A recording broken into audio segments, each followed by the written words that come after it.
एक हिकायत पढ़ी थी जिसमें एक बंदे के बारे में मशहूर था, वो जितना कमाता था शराब के लिए इस्तेमाल करता था, पैसे पूरे शराब के लिए इस्तेमाल करता था। और उसके बाद या तो फिर किसी तवाइफ के घर पर, यह उसका काम था। लेकिन जानते हो, इंतकाल हुआ तो वक्त के जो बड़े कुतुब थे उन्होंने उसका जनाजा पढ़ाया। हैरत की बात है। और उन्होंने दुआ की, कहा दुनिया जानती थी ये शराब अपने पैसों से खरीदता था, तवाइफ के अड्डों पर जाता था, और उसके लिए इतने बड़े बुजुर्ग ने दुआ की। उनसे लोगों ने आकर के सवाल किया, क्या आप जानते हैं उस शख्स को? लोगों में वो मशहूर है सारी चीजें। तो उन्होंने कहा मैं बहुत अच्छी तरह से जानता हूं, जब भी नमाज मैंने पढ़ाई। कहा जाकर के पूछो, उसकी जिंदगी का राज उसकी बीवी जानती है, उसकी खातून से पूछ लेना। उसकी बीवी से लोग, जो जिम्मेदार लोग थे, आकर के पूछते हैं कि तेरा शोहर कैसा था? दुनिया में तो मशहूर है वो शराबी था और तवाइफ के अड्डों पर जाता था। उसने कहा यह गलत फहमी है, तुमने उसका जाहिर देखा। मेरे शोहर ने जिंदगी भर एक कतरा भी शराब को जुबान से नहीं लगाया। कहा ये तो सारे लोगों ने आंखों से देखा है उसको, और फिर वो बाजार में भी जाता था, इसका क्या है? उस खातून ने कहा मैं अपने शोहर को अच्छी तरह से जानती हूं, जिंदगी भर कभी उसकी तहज्जुद नहीं छूटी। लेकिन जो मामला तुम जान रहे हो मैं उसकी तफसील बताती हूं। मेरे शोहर हमारे घर का मुख्तसर खर्चा रखकर अपनी कमाई का पूरा हिस्सा जाकर शराब खरीदता था। और खरीदता तो शुरू में मैंने भी इसका विरोध किया था, मुखालफत की थी, लेकिन उसने जब मुझे बताया, रोजाना शराब खरीद करके लाता और गटर में बहा देता था। और उसके बाद कुछ पैसे बचाए होते, किसी बाजार में जाता और रात भर के किसी को पैसे देकर के उसकी चौखट पर बैठ जाता ताकि दूसरा कोई आ ना सके। न कभी वो किसी तवाइफ को हाथ लगाया, न घर गया। उससे जब ये पूछा जाता तो कहता मेरी ताकत में जितना है उतना तो मैं गुनाह कम कर सकूं, दुनिया से बुराइयों को मैं कम तो कर सकता हूं जी, मैं पूरी शराब नहीं बहा सकता, जितनी मेरी ताकत में है उतनी तो मैं इसलिए बहाता हूं कि शराब बनने से तो मैं रोक नहीं पाऊंगा, लेकिन बन गई है तो पीने से कुछ लोगों को रोक सकता हूं। मैं बहा देता, इतनी शराब तो किसी के हलक में नहीं जाएगी, या कोई और दूसरा जिना के अड्डे पर नहीं जाएगा, जितनी रात मैंने वहां पर पहरा दिया है अपने अपने ख्यालात से। उसकी खातून से लोगों ने पूछा कि इससे हुआ क्या? न शराब खत्म हुई, ना अड्डे खत्म हुए। कहा एक बात याद रखो, हर इंसान को अल्लाह ने उसकी जिंदगी के इस्तिताअत के मुताबिक अमल का हुक्म दिया है, पूरी दुनिया का नहीं। जितनी ताकत है, जितनी उसकी हैसियत है, उतना अमल का हुक्म दिया। उसने अपनी ताकत के मुताबिक अमल किया और दुनिया में ही तुमने देख लिया कि उसके जनाजे पर वक्त का कुतुब नमाज के लिए आया। सुभान अल्लाह। आखिरत में जो उसकी इज्जत होगी वो अल्लाह के यहाँ है। अज़ीज़ान गिरामी, हजारों महफिलें जिस तरह की भी हो रही हों बाहर, ऐश व इशरत की, कौन कौन सी पार्टियां हो रही होंगी, लेकिन हर वो पार्टी जो गुनाहों की सेज पर सजाई जाती है, धब्बे छोड़ करके जाती है, जख्म छोड़ कर जाती है। जिंदगी के उन लम्हात को जिसने बर्बाद किया है, मैं आज इसी पर गुफ्तगू करना चाहूंगा। मैंने आयत भी आपके सामने सूरह हश्र की ये तिलावत की। अल्लाह ताला फरमाता है, या अय्युहल्लज़ीना आमनुत्तकुल्लाह वल तंजुर नफ्सुम मा क़द्दमत लिग़द। ऐ ईमान वालो, अल्लाह से डरो और देखो कि क़यामत के लिए तुमने क्या भेजा है, तुम क्या इन्वेस्ट किए हो इस दुनिया में। आज तुम्हारे पास वक्त है, तुम आगे के लिए अपने वक्त में क्या काम कर चुके हो, यह कुरान तुम्हें झिझोड़ कर कह रहा है। ऐ नौजवानों, मैं आपको बताऊं, अल्लाह के रसूल सल्लल्लाहु तआला अलैहि वसल्लम फरमाते हैं कि दो नियामतें ऐसी हैं जिसमें अक्सर लोग खसारे में रहते हैं। अक्सर लोग दो नियामतों में ये खसारे में होते हैं, या इससे जाहिल होते हैं, या इससे गफलत बरतते हैं। वो दो नियामतें क्या है? हदीस पाक रसूल करीम सल्लल्लाहु अलैहि वसल्लम फरमाते हैं अस्सिहतु वल फरागा, सेहत जो अल्लाह ने तुम्हें तंदुरुस्ती दी है ये एक नेमत, इसको आदमी हल्के में लेता है। दूसरी वक्त की नेमत, जो वक्त तुम्हें आज दिया गया है ये वक्त जैसी गुजरता है वापस कभी नहीं आता, कभी नहीं आता। हज़रत अनस बिन मालिक रज़ियल्लाहु तआला अन्हु से एक हदीस है, अल्लाह के रसूल सल्लल्लाहु तआला अलैहि वसल्लम इरशाद फरमाते हैं लैसा मिन यौमिन याती अला इब्न आदम, कोई दिन ऐसा नहीं कि इंसान पर जब दिन आता है, दिन शुरू होता है, इल्ला व युनादी बिही, मगर ये कि उसको रोज पुकारता है। दिन जैसे ही शुरू हुआ इंसान से कहता है ए बनी आदम, ए बनी आदम, मैं नया दिन हूं तेरे लिए, इन्नी खल्कुन जदीद, मैं नया दिन हूं तेरे लिए, और तू आज जो कुछ भी करेगा क़यामत के दिन मैं तेरी गवाही देने वाला हूं। रोजाना हर दिन हमारी जिंदगी में ये कहता है, और हुजूर फरमाते हैं रात भी यही कहती है। जैसी रात तुलू होती है इंसान से वो कहती है ए बनी आदम, मैं नई रात हूं तेरी जिंदगी में। ये आज जो रात है ये क्या पहले कभी आई थी आपकी जिंदगी में? आज 31 दिसंबर 2025, या इससे पहले कभी आया था ये दिन? गुजर जाने के बाद कभी और आएगा? नहीं आएगा। गया वक्त फिर हाथ आता नहीं, सदा दौर दौरा दिखाता नहीं।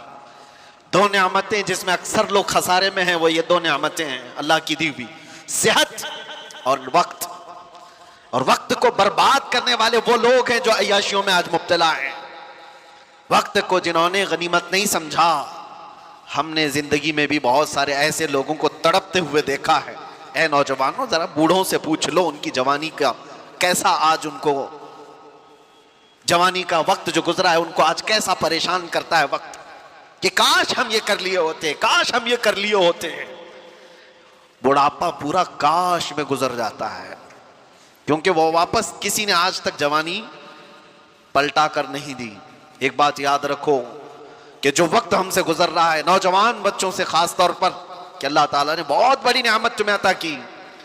और एक हदीस में आपको सुनाऊं, अल्लाह के रसूल सल्लल्लाहु अलैहि वसल्लम फरमाते हैं इग़्तनिम खम्सन क़ब्ल खम्सिन, 5 चीजों को 5 चीजों से पहले गनीमत जानो।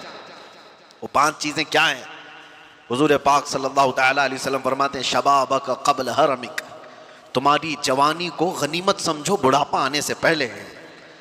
बुढ़ापा वो नहीं कर पाएगा जो जवानी करती है। हुजूर फरमाते हैं सेहतक क़ब्ल सक़मिक, तुम्हारी जो तंदुरुस्ती है इसको गनीमत जानो बीमार होने से पहले। कभी हाथ उठाकर देखो, कभी पैर चलते हुए देखो तो अल्लाह का शुक्र करो कि मौला हाथ सलामत से चल रहा है, पैर सलामत है चल रहे हैं। आंखों से आज देख रहे हो, कितने ऐसे हैं जिनकी आंखें चली गई उनको काला और सफेद भी नहीं मालूम, दिन और रात के बदलते हुए उजाले और अंधेरियां कुछ नहीं खबर।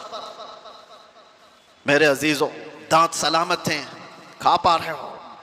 उन लोगों से पूछो जिनसे रोटी का एक लुकमा भी अंदर नहीं जाता। सेहत अल्लाह ताला ने जो तुम्हें दिया है। मैं कैंसर हॉस्पिटल विजिट किया करता था अपने नौजवानों के साथ हर साल मीलाद मुस्तफ़ा सल्लल्लाहु अलैहि वसल्लम के मौके पर।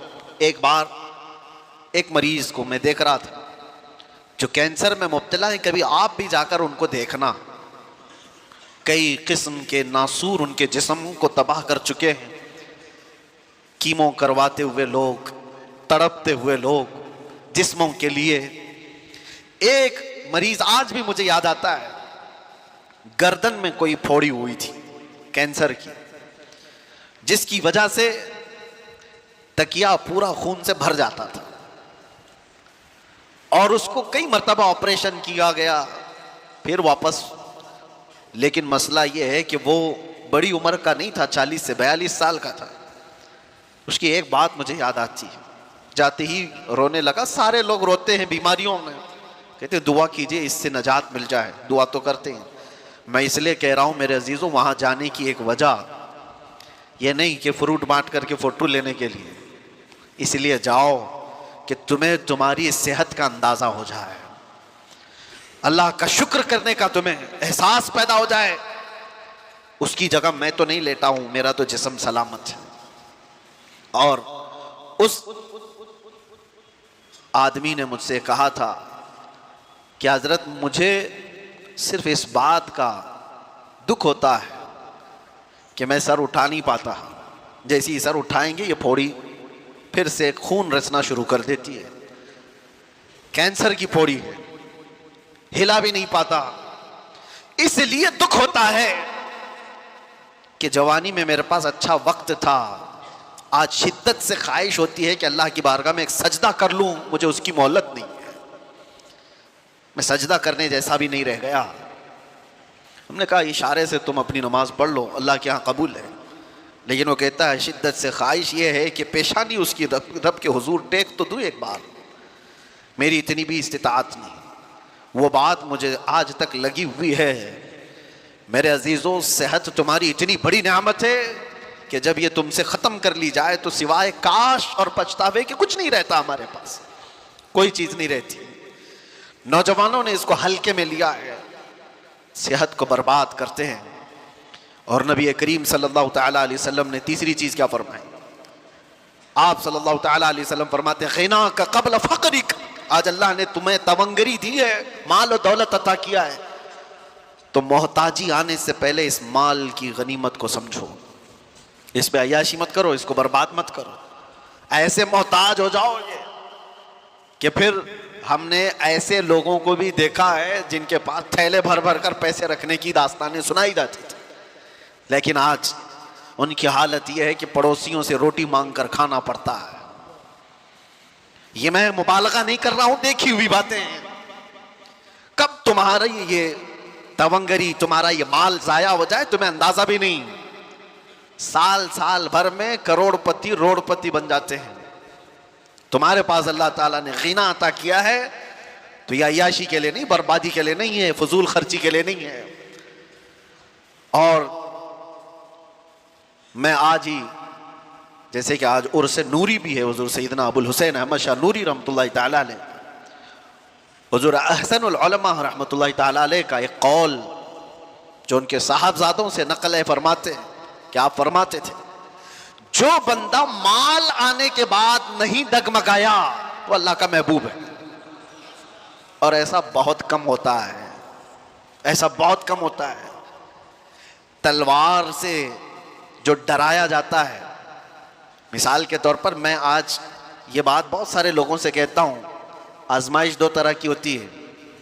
हमें डरा करके कोई ये कहे दीन छोड़ दे, हम तो नहीं डरने वाले, क्या कर लेगा, तलवार गर्दन पे रखता है, फांसी पर लटकाता है, सबके लिए तैयार है। ये प्राउड फील होता है। आप भी इस चीज का एहसास रखते होंगे, मैं हर तकलीफ को गवारा कर लूंगा। और हमने ऐसे बच्चों को देखा भी है, कैद की हालत में भी देखा है, जिन्होंने बहुत सख्तियां बर्दाश्त की लेकिन टस से मस नहीं हुए। इस जमाने की बात। एक आजमाइश ये है कि जालिम तुम्हें तलवार दिखाकर, चाकू दिखाकर, फांसी का फंदा दिखाकर के डराए और तुम ये कहो कि नहीं, मैं अपने दीन से बिल्कुल रूगर्दानी नहीं कर सकता, मैं अपने नबी पाक से थोड़ी देर के लिए भी गद्दारी या बेवफाई नहीं कर सकता। हो सकता है आप सबका ईमान ऐसा हो, लेकिन दूसरा एक इम्तिहान है, वो इससे डेंजर है। दुनिया तलवार दिखा करके जो इम्तिहान लेती है वो छोटा इम्तिहान है। माल और हुस्न दिखा करके जब इम्तिहान लिया जाता है तो अच्छे अच्छे तकवे वाले भी भस्म हो जाते हैं। वो कब निकल गए पता ही नहीं चलता। माल की लालच इंसान का ज़मीर खरीद लेती है, माल की लालच इंसान का ईमान खरीद लेती है। इसलिए मेरे अजीजों, ये हल्की बात नहीं है। तुम्हें अल्लाह तबारक व तआला ने ग़िना दिया है, माल दिया है, तो बर्बादी के लिए नहीं, उसकी कदर करो। एक एक चीज, और एक हदीस है, अल्लाह के नबी सल्लल्लाहु तआला अलैहि वसल्लम फरमाते हैं 4 चीजें ऐसी हैं जब तक इंसान क़यामत के दिन इन 4 का जवाब नहीं देगा उसे कदम भी हटाने की इजाजत नहीं होगी। ला तज़ूलु क़दमन अब्दुहु हत्ता युसअल अन अर्बा। फरमाया कि 4 चीजें ऐसी हैं कि कदम भी नहीं हटाएगा क़यामत के दिन जब तक उन चीजों का जवाब नहीं देगा। वो 4 चीजों में सबसे पहला सवाल अल्लाह ताला फरमाएगा कि मैंने तुझे जवानी दी थी, कहां खर्चा किया।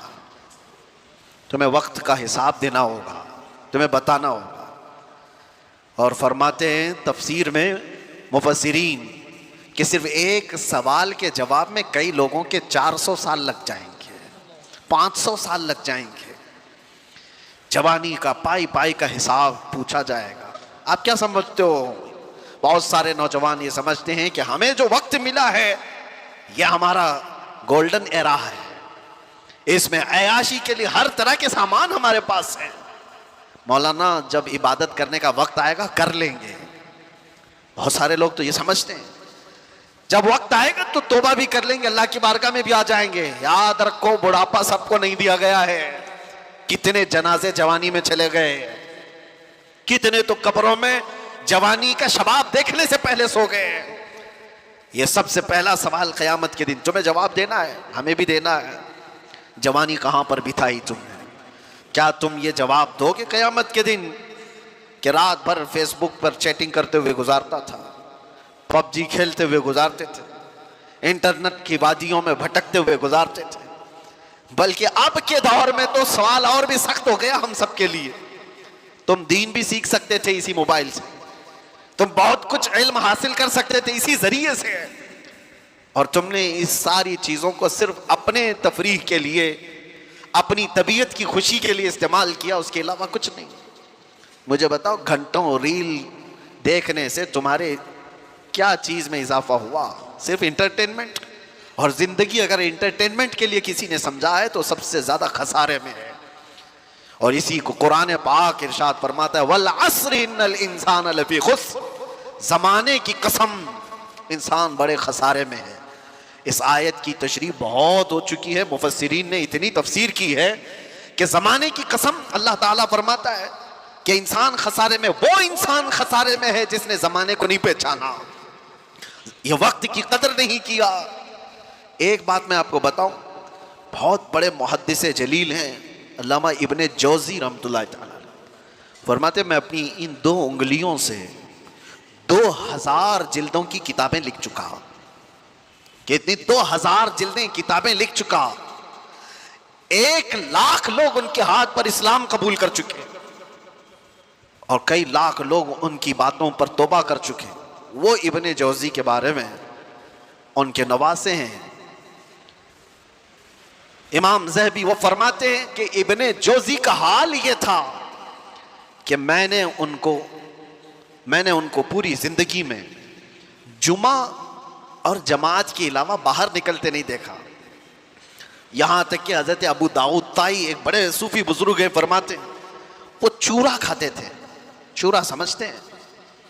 यानी किसी चीज को पूरा चूर करके सालन में भिगो दिया जाए, अक्सर वो खाते थे। तो उनसे पूछा गया, आप हर दिन ये चूरा क्यों खाते हैं?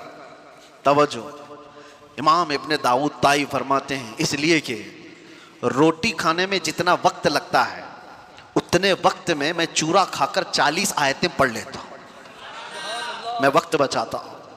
वो लोग रोटी में वक्त बचाने वाले लोग थे। मियाँ, रोटी खाने में कौन सा ज्यादा वक्त लगता है? आप तो इसको ताज्जुब से समझेंगे, लेकिन वो सूफिया थे, इतना वक्त भी जाया ना हो। एक बुजुर्ग हैं, अपने मुरीदीन के साथ बैठे हुए थे, अचानक वजू की हाजत हुई। बहुत करीब ही वजू का इंतजाम था, लेकिन आप वहीं बैठकर तयम्मुम करने लगे। तयम्मुम जानते हैं? पानी ना मिले तो उसके बदले में, वजू के बदले में तयम्मुम होता है। तयम्मुम क्या होता है? दोनों हाथों को जमीन पर मारा, चेहरे पर मसा किया, फिर दोनों हाथों को जमीन पर मारा और हाथों को मसा किया। ये वजू के कायम मकाम हो गया, वजू के बराबर हो गया। तयम्मुम कहां किया जाता है? जब पानी नहीं मिलता। उसकी बहुत सारी शर्तें हैं कि पानी पर वो कुदरत नहीं रखता, तो ऐसे मौके पर उसको तयम्मुम करने की इजाजत है। लेकिन पानी है तो तयम्मुम नहीं होगा, और अगर पानी मिल गया तो तयम्मुम टूट भी गया। उस बुजुर्ग के बारे में मैंने पढ़ा, उनके मुरीदी ने कहा, हुजूर वजू का इंतजाम है, आप यहां तयम्मुम कर रहे हैं। आप फरमाते, यहां से उठकर वहां जाने तक अगर मेरी मौत हो गई तो बेवजू मैं दुनिया से नहीं जाना चाहता। इतने फासले में अगर मैं मर गया तो मैं नहीं चाहता कि बेवजू दुनिया से जाऊं, कम अज कम तयम्मुम के साथ तो दुनिया से जाऊं। यह उनकी फिक्रें थी जो अपने वक्त का इस्तेमाल किया उन्होंने। मेरे अजीजों, नौजवानों को आज हम जो देख रहे हैं, घंटों गलियों के नुक्कड़ पर बैठे हुए हैं, इन्होंने अपनी जवानी के अच्छे अयाम बर्बाद किए हैं। किसी से भी पूछा जाए क्या कर रहे हो, अभी ढूंढ रहा हूं। तुम्हें पता है एक वक्त कितना कीमती है तुम्हारा? अल वक्त कसैफ, वक्त तलवार है, अगर तुम इसको नहीं काटोगे ये तुम्हें काटता चला जाएगा। अभी ये जो वक्त की सुइयां गुजर रही हैं, आपको क्या लग रहा है घड़ी की टक टक टक टक, ये क्या घड़ी का खेल है? नहीं, हमारी जिंदगी को काट रही है। बचपने से जवानी आ गई, जवानी से अभी अनकरीब बुढ़ापा आ जाएगा, आपको अंदाजा भी नहीं होगा। और हम तो उस जमाने में जी रहे हैं जहां के मुतालिक मेरे आका सल्लल्लाहु अलैहि वसल्लम ने फरमाया था, कयामत के करीब तुम देखोगे साल महीनों की तरह गुजरेंगे, महीने हफ्ते की तरह गुजरेंगे, और हफ्ता दिन की तरह गुजरेगा, और दिन ऐसे गुजरेगा जैसे किसी बड़ी चीज को आग लगी और बुझ गई। क्या ये देख रहे हैं कि नहीं आप? आज साल महीनों की तरह गुजरते चले गए। रमजान अभी गुजारा था और रमजान आने के इंतजार में है।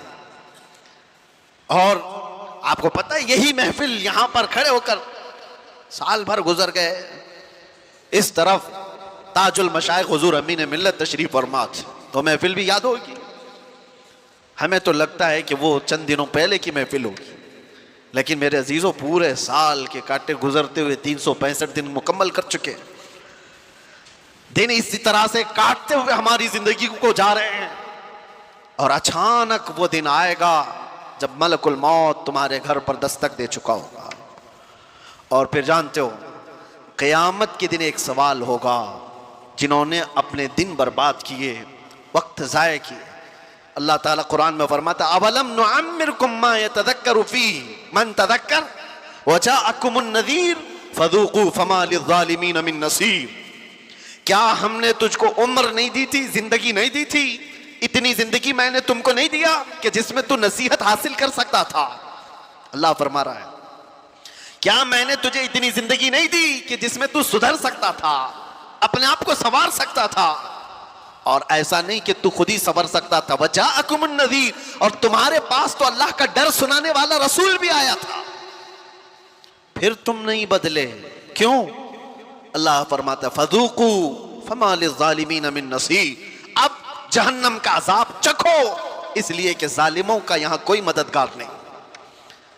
जालिम किसको कहा है? कौन है जालिम? जिसने अपनी जिंदगी के साथ जुल्म किया, उसने अपने वक्त को अपने हाथों बर्बाद किया, उससे बड़ा जालिम कौन है? हम अपने आप पर जो जुल्म कर रहे हैं मेरे अजीजों, अपने वक्त का जो जिया है, ये बर्बादी है, अय्याशियों में। अल्लाह की पनाह, हमारी उम्रें भी इस तरह से गुजरती चली गई। मैं कुछ मशाइख और कुछ बुजुर्गों को जानता हूँ, आपके सामने मैं चंद मिसालें रख दूँ। आपको पता है हिंदुस्तान की सरजमीन पर एक बहुत बड़े बुजुर्ग हैं, सुल्तानुल औलिया सैयदना सालार मसूद गाजी, बहराई शरीफ में आराम फरमाए। बड़ा मकाम है आपका, सरकार गरीब नवाज से भी पहले के हैं। और मशाइख ने तो ये कहा है कि हिंदुस्तान की विलायत उनके आस्थाने से होकर चलती है। औलिया के सरदार गरीब नवाज रज़ियल्लाहु ताला अन्हु से भी तकरीबन 200 साल पहले के सालार मसूद गाजी। ये बात उनकी मैं क्यों कह रहा हूं? इतना बड़ा मकाम औलिया की जमात में आपने हासिल कर लिया, लेकिन जानते हो आप सालार मसूद गाजी की उम्र इंतकाल के वक्त 19 बरस की थी। वो सिर्फ 19 साल के थे। 19 साल के नौजवान को सुल्तानुल औलिया का लक़ब मिला। जिंदगी कैसी गुजारी! 19 साल में तो जवान यहां अभी ऐसे लगते हैं जैसे अभी दूध छोड़ा हुआ है, जिसे कुछ खबर नहीं। और आपको पता है हिंदुस्तान की सरजमीन पर सबसे पहला लश्कर लेकर आने वाला मोहम्मद बिन कासिम किस लिए आया था? 10,000 का लश्कर लेकर सिर्फ इस्लामी बहनों की इज्जत बचाने के लिए आया था। राजा ताहिर सिंह एक जालिम बादशाह था, उसके गुंडों ने कुछ औरतों को कब्जा में लिया और उनका माल लूट लिया था। उन औरतों ने आवाज लगाई थी कि है कोई हमारा भाई जो हमारी मदद करे हिंदुस्तान से। तो उस वक्त कुछ अरब के ताजिर यहां पर तिजारत के लिए आए थे। उन्होंने ये मामला देखा तो वापस जाकर उस वक्त गवर्नर जो उस वक्त था हज्जाज बिन यूसुफ, उसके जमाने में वो लोग वाकया सुना रहे थे। तो उसी वाकया सुनाने के दौरान दरबार में ये नौजवान मोहम्मद बिन कासिम जो भतीजा है गवर्नर का गुजर रहा था। सुनकर उसे बड़ा शौक हुआ फिर अपने चचा से कहा, चचा जान मुझे इजाजत दे, मैं हिंदुस्तान जाता हूं। कहा तुझे देखा हिंदुस्तान? तकरीबन 4000 किलोमीटर दूर हिंद की वादियां देखा नहीं? उसने कहा अल्लाह की मदद आएगी, मैं लश्कर लेकर जाऊंगा। और वो आया भी। और उसके बाद राजा दाहिर सिंह को उसने मुखातब करके कहा था, मोहम्मद अरबी के शेर हैं हम, और हम मुकाबले के लिए आए हैं। उसके बाद 3 दिन की लड़ाई के बाद गुंडे भी, राजा भी, सब तितर बितर हो गए। उस मोहम्मद बिन कासिम ने पहली बार परचमे इस्लाम लहराया था। और हमारी नहीं, पंडितों की लिखी हुई किताबों में भी मोहम्मद बिन कासिम की तारीफ ऐसी लिखी गई है कि हमने किसी ऐसे जर्नेल को नहीं देखा जितने इंसाफ के साथ मोहम्मद बिन कासिम ने अपना परचम लहराया था। किसी पर जुल्म नहीं किया, मोहब्बतों के साथ लोगों में ईमान की दावत दी। सोचिए आप, मोहम्मद बिन कासिम जो अपनी बहनों की इज्जत के लिए, उसके सगी बहनें क्या हैं, तो दूर, इतने देश दूर रहने वाली पीड़िताएं, मजलूमाएं, इनकी मदद के लिए वो वहां से चलकर आया, जंग भी किया, बहनों को आजाद भी कराया, और साथ ही ईमान की दौलत भी तकसीम किया लोगों में। लेकिन उसका इंतकाल हुआ था, मोहम्मद बिन कासिम का 21 साल की उम्र थी। जरा अपने गरिबान में झांक कर देखो, 21 से गुजरे हुए भी हम बहुत हैं। 21 साल की जवानी में जो इतना बड़ा कदम उठाकर आया हो, उसके पास वक्त की कदर और कीमत थी। ये वो लोग हैं जिन्होंने दुनिया में तारीख रकम कर दी। 21 साल में वो तो दुनिया से जा चुका। मेरे अजीजों, मोहम्मद बिन कासिम अपनी बहनों की, और वो भी सगी नहीं, आहो बुका को सुनकर बर्दाश्त ना कर सका और वहां से आ गया। यहां पड़ोस की बहनों की इज्जत लूटी जाती है, किसी के कानों पे कुछ नहीं होता। क्यों? सेल्फिश हो गए। हमें कोई चीज जगाती नहीं है। नौजवानों, आज तो हालात ये है कि हमें ये तो पता होता है किसके घर की बेटी भाग गई, लेकिन ये नहीं पता होता कि किसके घर में भूखा सो रहे लोग, किसका बाप अपनी बेटी की शादी के लिए तरस रहा है, ये खबर कहां होती है? नौजवानों ने अपनी जिंदगियां किस लिए रखी हैं? मैं मोहम्मद बिन कासिम की बात आई है तो आपसे कह रहा हूं, अरे 21 साल की जवानी में तुम तो आज बाइक राइडिंग के लिए इस्तेमाल कर लेते हो, और अक्सर तो ऐसे कि इन नौजवानों ने सिर्फ फैशन के लिए जवानी को इस्तेमाल करना शुरू किया। मेरे उस्ताद गिरामी फरमाया करते कि हुजूर सरकार मुफ्ती आजम हिंद रदी अल्लाह ताला, आपकी उम्र 90 साल के ऊपर हो चुकी थी। हुजूर मेरे उस्ताद अल्लामा बहाउल मुस्तफ़ा साहब अदाम अल्लाह इक़बाल फरमाते, सरकार मुफ्ती आजम हिंद रहमतुल्लाह ताला अलैह के पास हम बैठते 90 साल की उम्र में। वो कहते थे कि मुझे पता ही नहीं चला मेरी जवानी कब आई और कब गई। ये बात वो बंदा कह सकता है जिसने जवानी के मजे नहीं चखे हों। ये वो कह सकता है जिसने जवानी के अंगारों से लुत्फ ना उठाया हो। वो फरमाते मुझे खबर ही नहीं कि कब जवानी आई और कब चली गई। बुढ़ापे में लोग सुधर जाते, मस्जिदों की तरफ आ जाते, ये अलग मसला है, लेकिन जवानी के वक्त कोई ये कहे मुझे खबर ही नहीं हुई जवानी की, वो बहुत अजीम लोग हैं। मेरे अजीजों, नौजवानी जो अल्लाह के नबी सल्लल्लाहु अलैहि वसल्लम ने तुम्हें फरमाया, गनीमत जानो बुढ़ापा आने से पहले, सेहत को गनीमत जानो तुम्हारी बीमारी से पहले, अपनी तमंगरी को, अपनी मालदारी को गनीमत जानो भिखारी होने से पहले, मोहताजी आने से पहले, फक्र आने से पहले। और हुजूर पाक सल्लल्लाहु तआला अलैहि वसल्लम ने यह भी फरमाया, वक्त को गनीमत जानो कब्ल फिराग का, यानी तुम्हारा पास आज जो वक्त, आज अल-फिरागत कब्ल मशगूलियत, यानी तुम्हारे मशगूल होने से पहले किसी चीज में तुमको ऐसा बिजी कर दिया जाएगा कि तुम्हें खबर भी नहीं हो। आज खाली वक्त है तो उसमें कुछ कर जाओ। जिक्र और अस्कार की ये जो महफिलें हैं, ये इन्वेस्टमेंट है तुम्हारा। बाद में शायद हो सकता है किसी ऐसी चीज में लग गए, वक्त ही नहीं मिलता। कितने ऐसे लोग हैं, मैं आपको बताऊं, सैयदना यहया अलैहिस्सलाम, अल्लाह के नबी आधी रोटी खाते थे रोजाना और रात भर खड़े होते थे, रात भर इबादत करते थे। एक दिन आप खाना खा रहे थे, तो आधी रोटी से ज्यादा पौनी रोटी खा लिया, पूरी नहीं, पाव और ज्यादा खा लिया। रात को जब इबादत के लिए खड़े हुए तो आधी रात को आपको नींद आने लगी और आप सो गए। फजर में उठे तो रब तबारक व तआला की तरफ से निदा आई, ऐ यहया, पाव रोटी ने तुझको मुझसे दूर कर दिया। आधी खाते थे और पूरी रात खड़े होकर मुझसे मुनाजात करते थे, ज्यादा रोटी ने तुम्हें थका दिया या फिर सुला दिया। मैं आज ये कह रहा हूं, कितने ऐसे नौजवान जो हमारे साथ मुसलसल पाबंदे सलात थे, नमाजें पढ़ते थे, कुछ ऐसे अयाम आए कि वो दिखते ही नहीं। फिर वो महफिलों में भी सरे महफिल बैठने वाले हाजिर बाश लोग, पूछा गया कहाँ हो, दिखते ही नहीं। कहा क्या करूं, जॉब से टाइम ही नहीं मिलता, क्या करूं, बिजनेस ऐसा हो गया है कि वक्त ही नहीं मिलता।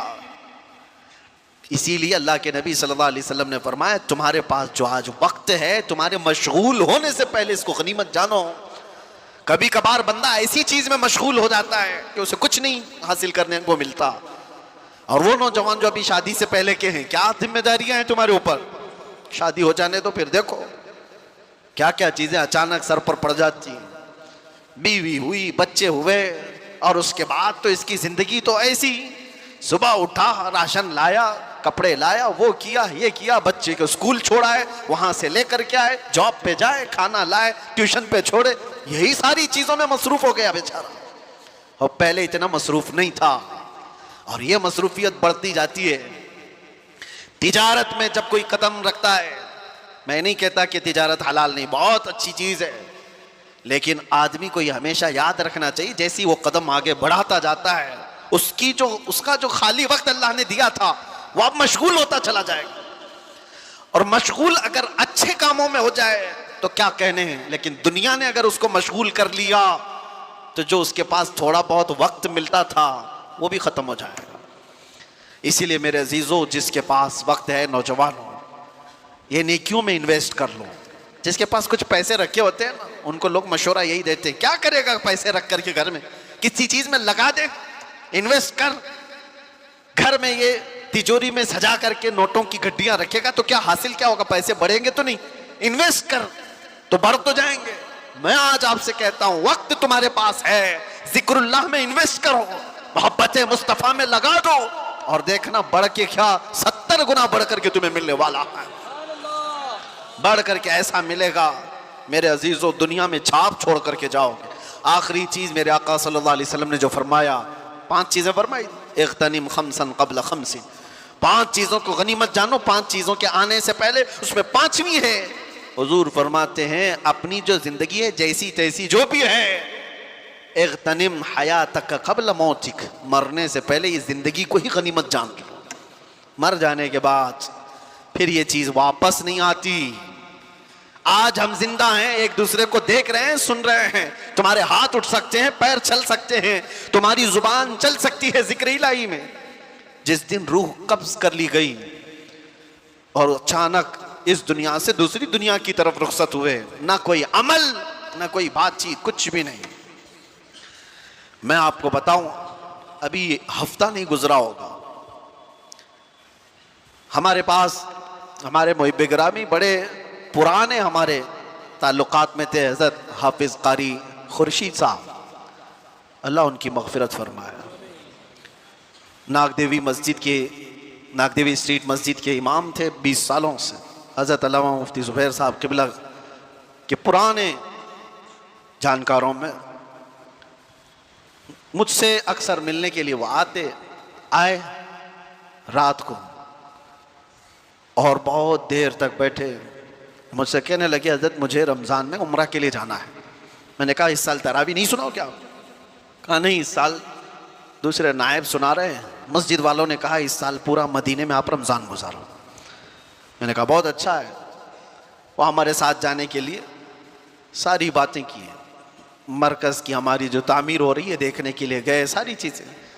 मैं वहाँ से निकल कर अजमेर शरीफ के सफ़र पर गया, दूसरा दिन नहीं गुजरा अभी। उनके साथ जो आए, कई तस्वीरें भी उनकी मौजूद थी। उनके शागिर्द ने मुझे मैसेज दिया, मैं प्लेन में बैठा हूँ, कि कारी साहब का इंतकाल हो चुका है। मैं कहा कौन कारी साहब? कहा आपके पास अभी जो आके गए। कहा कैसे? अच्छे भले इंसान, उम्रा का प्लान करके गए हो, कल यहां पर कौन काम करने के लिए आएगा, पीओपी वाले, उनको डायरेक्शन दे करके गए हो कि ये लोग आएंगे यहाँ काम करेंगे, सारी चीजें। हाँ कुछ नहीं, घर जा रहे थे, ईशा पढ़कर रास्ते में अटैक आया और घर पहुंचने से पहले उनकी रूह कब्ज हो चुकी थी, हॉस्पिटल भी नहीं जा सके। इतने शौक देती हैं ऐसी चीजें। एक दिन पहले बंदा जो हमारे साथ बैठे चाय पानी कर रहा हो, रात को सुबह वो कब्रिस्तान में उसकी कब्र फूलों से सजी हुई नजर आ रही है, मनो मिट्टी तले जा चुका हो, दिल को दहला देने वाली चीजें। इसीलिए अल्लाह के नबी सल्लल्लाहु अलैहि वसल्लम ने फरमाया मौत तुम्हारे लिए नसीहत करती है, ए नौजवानों, जनाजे उठा करके कह लगाते हुए मत जाओ, कब्रिस्तानों में हंसी मजाक करके मत आओ, वो सब तुम्हें नसीहत कर रहे हैं, वास कर रहे हैं, हम जा चुके, तुम्हारा नंबर है, तुम आने वाले हो। इसीलिए कहा गया ना जनाजे को सबसे आगे रखा जाए, चलने वाले सबसे पीछे चलें। क्यों? उसको देख करके कि जनाजे में सोया हुआ मर्द या औरत, वो मैयत तुम्हें पुकार करके कहता हुआ जाता है, जिस तरह आज तुमने मुझे आगे रखा, पीछे चल रहे हो, इसी तरह कब्र में भी मेरे पीछे तुम ही आने वाले हो। हम सब उसी मंजिल के मुसाफिर हैं। अल्लाह के नबी सल्लल्लाहु अलैहि वसल्लम ने क्या फरमाया? इग़्तनिम खमसन क़ब्ल खमसिन, 5 चीजों को 5 चीजों से पहले गनीमत जानो। उसमें 5वीं चीज हुजूर फरमाते हैं, अपनी जिंदगी को मौत से पहले गनीमत जानो। एक एक वक्त तुम्हारे पास जो गुजरता जा रहा है, अफसोस और पछतावे का ना हो। मौत के वक्त हज़रत सुफियान सौरी रदी अल्लाह तआला अन्हु मशहूर बुजुर्ग हैं, फरमाते हैं एक जनाजा जा रहा था, उसमें एक बच्ची साथ में जा रही थी, उसके बाप का जनाजा था, रोती हुई जा रही थी, बहुत रोती हुई जा रही थी। देखा वो क्या कह रही थी, हज़रत सुफियान सौरी देखते हैं 8 साल की बच्ची है, वो ये कहती जा रही है कि बाबा आज हमारे घर पर बड़ी मुसीबत आई, ऐसी मुसीबत कभी आई नहीं थी। तो उन्होंने उस बच्ची से रोक करके कहा, बेटा तुम्हारे घर पर नहीं, जो तेरे बाप पर आई है ना मौत, इससे बड़ी कभी आ नहीं सकती, वो सबसे बड़ी है। तुम तो दूसरे दिन नॉर्मल हो जाओगे, खाने पीने लग जाओगे, जिस पर मौत आई है वो सबसे बड़ी आजमाइश है उसके लिए। तू ये नहीं जानती कि तेरे बाप पर जो आई है वो सबसे बड़ी है। उसके बाद उस बाप को जनाजा ले जा करके दफन कर दिया गया। दूसरे दिन हजरत सुफियान सौरी कब्रिस्तान गए थे, उस लड़की को देखा अपने बाप की कब्र के पास बैठी रो रही है, अपने बाप की मोहब्बत में मुब्तला थी और कहती है बीमार था मेरा बाप, और कब्र से बातें कर रही है, अब्बा कल की रात कैसी गुजरी तुम्हारी, जब घर पर होते तो मैं बिछोना लगा देती थी, और घर पर होते तो मैं तुम्हें ओढ़ने के लिए चादर देती, घर पर तुम बीमार थे तो तुम्हें मैं पकड़कर उठाती थी, तुम्हें दवाइयां ला देती, खाना खिलाती थी, और तुम्हें थपक करके मैं सुलाती थी। अब्बा जान कल की रात कैसी गुजरी तुम्हारी, कब्र की पहली रात। हजरत सुफियान सौरी उस बच्ची की बातें सुन रहे थे पीछे खड़े होकर। फिर आपने आकर के कहा, बेटा बाप से ये मत पूछ कि कल की रात कैसी गुजरी, और तू अपने वाकयात मत बता कि मैं तुझे बिस्तर पर उठाती थी, सुलाती थी, चादर देती थी, थपकती थी। ये पूछ बाबा हमने जो कफन पहना कर भेजा था उसको फरिश्तों ने रखा है या उसको निकाल कर नंगा कर दिया है। ये पूछ कि तुझे हमने सही सलामत जिस्म के साथ भेजा था, कहीं इस सही सलामत जिस्म पर सांप और बिच्छुओं ने तो हमला नहीं कर दिया है। ये पूछ अपनी बाप से। खाने पीने की चीजें, दवाइयों की चीजें हो गई, खत्म हो गई। अब कब्र में दवाइयां नहीं पूछी जाएंगी, खाना पीना और बिस्तर और ओढ़ना नहीं पूछा जाएगा। अब उससे जो पूछा जाएगा उसके अमाल के बारे में, उसके अमाल के बारे में। अजीज़ान गिरामी वक़ार, मौत आनी है, इससे इनकार करोगे तो भी कुछ मतलब नहीं है। कौन है इस दुनिया में जो इनकार करके दिखाए? वो किसी भी मजहब वाला हो, किसी भी दीन वाला हो, मौत से किसी को इनकार नहीं। मौत से किसको रुस्तगारी है, आज उनकी तो कल हमारी बारी है। आगाह अपनी मौत से कोई बशर नहीं, सामान 100 बरस का है, पल की खबर नहीं। अल्लाह के नबी सल्लल्लाहु तआला अलैहि वसल्लम ने इरशाद फरमाया, अपनी हयात को गनीमत जानो, मौत आने से पहले। मौत के बाद फिर ये हयात, ये जो जिंदगी है, इसके सिर्फ ख्वाहिश करते रह जाओगे, काश। और कुरान पाक में अल्लाह ताला फरमाता है, कई लोग अल्लाह की बारगाह में तमन्ना करें, ऐ अल्लाह एक बार दोबारा हमें इस दुनिया में भेज दे, हम अच्छे अमल करके आएंगे। रब ताला फरमाता है, कल्ला हरगिज नहीं, वापस वहां कोई नहीं जा सकता। जब इस दारे पानी में, इस दुनिया में अल्लाह के वलियों को वापस नहीं भेजा गया, तुम्हारी हमारी हैसियत क्या है? एक बार कसा आ गई, एक बार मौत आ गई, उसके बाद इस सारी दुनिया को तर्क करके हमें जाना है। कब्रिस्तान जाने के बाद कभी मैं महसूस करता हूं, मुंबई वालों को तो बहुत सारी चीजें इबरत के लिए हासिल करना चाहिए। हमारे यहाँ कब्रिस्तानों में कब्रें दोबारा नहीं खोली जाती, यहाँ जिस तरह 6 महीने साल भर में खोल देते। हम तो बचपन में कभी किसी कब्र के खुलने की भी बात नहीं सुनते थे, लेकिन यहाँ तो रोज देखते हैं। जब भी जनाजा लेकर जाए, जो कब्र खोदी जाए उसमें पता नहीं कितनी खोपड़ियां निकलती, कितनी हड्डियां निकलती, कितनों के पाँव की हड्डियां, हाथों की हड्डियां। अरे हमने तो सूखी खोपड़ियां देखी हैं यहाँ कब्रिस्तानों। और ये देखने के बाद एहसास होता है ये वो लोग हैं जो अपने उम्दा कपड़ों पे फख्र करते थे, ये वो लोग हैं जो उम्दा गाड़ियों में सफर करते थे, ये वो लोग हैं जो मर्तबों के लिए लड़ते थे, ये वो लोग हैं जिनको ताकत का नशा था, माल का नशा था। इतने आजिज और बेबस हैं कि इनकी हड्डियां बिखर गई, खोपड़ियां नीचे बिखर गई।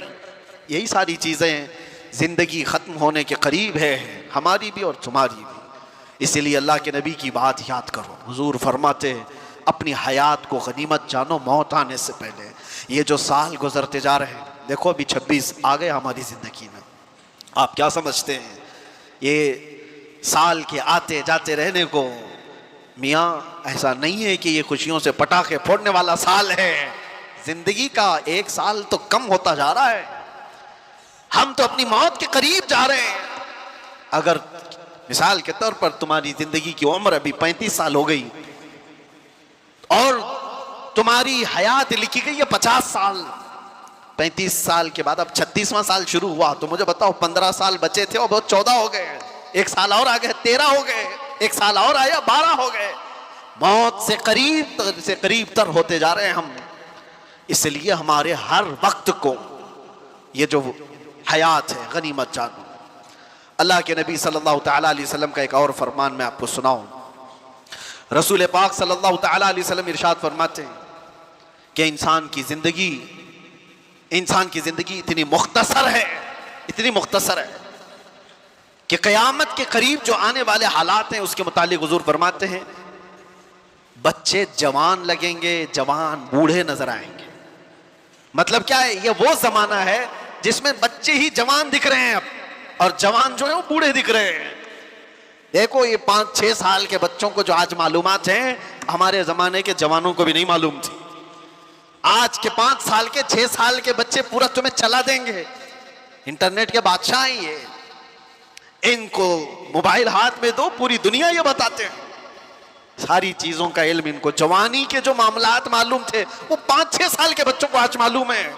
यही तो मेरे आका ने फरमाया, एक जमाना आएगा बच्चे तुम्हारे जवान दिखेंगे। और जवानों का हाल यह है कि सारी जवानी तो बचपन में खत्म कर लिया, 25 साल के हो रहे, 30 साल के हो रहे, बुढ़ापे जैसी शक्ल हो गई, बाल सफेद होने लग गए। कई लोगों की जिंदगियां देखी हमने 30 साल के बाद रिटायर होते दिख रहे हैं। घर नहीं चल पा रहा है, ताकत जवाब दे रही है। अरे 30-40 साल की उम्र में लटक गए। बहुत सारी ऐसी जिंदगियां, ये कयामत के करीब हम उस जमाने में जी रहे हैं। हमारी जिंदगियां अब शॉर्ट होती जाएंगी, मुख्तसर होती जाएंगी, और शायद अगलों को जो उम्रें मिली थी वो उम्रें भी हम पहुंच नहीं पाएंगे।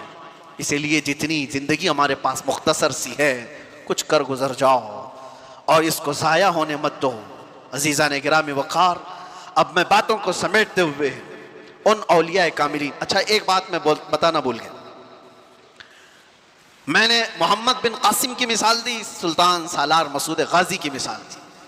यहाँ खड़ा हूँ तो मैं आपको एक बात बता दूँ, ये जो मस्जिद है ना, मदनपुरा सुन्नी बड़ी जामा मस्जिद, इस मस्जिद को बनाने वाले जो हाजी आदम सिद्दीक, नाम इसी नाम से मस्जिद है, ये खानदान है। मैं इनकी पूरी तफसीलात में नहीं जाते हुए एक बात कहता हूँ। साबू सिद्दीक साहब का नाम सुना होगा, उनके नाम से हॉस्पिटल भी है, मुसाफिर खाना भी है। हो सकता है आपने देखा हो या सुना हो। बड़ा मुसाफिर खाना है, बड़ा हॉस्पिटल है, अच्छा, और मुंबई जैसे शहर।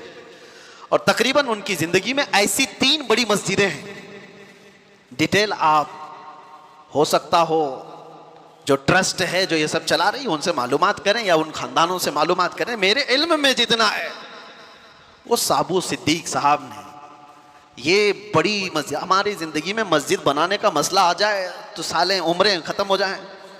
ऐसी बड़ी मस्जिदें जो तकरीबन 150 साल की से ज़्यादा से खड़ी हूँ, 3 मस्जिदें, हॉस्पिटल, मुसाफिर खाना और भी बहुत कुछ।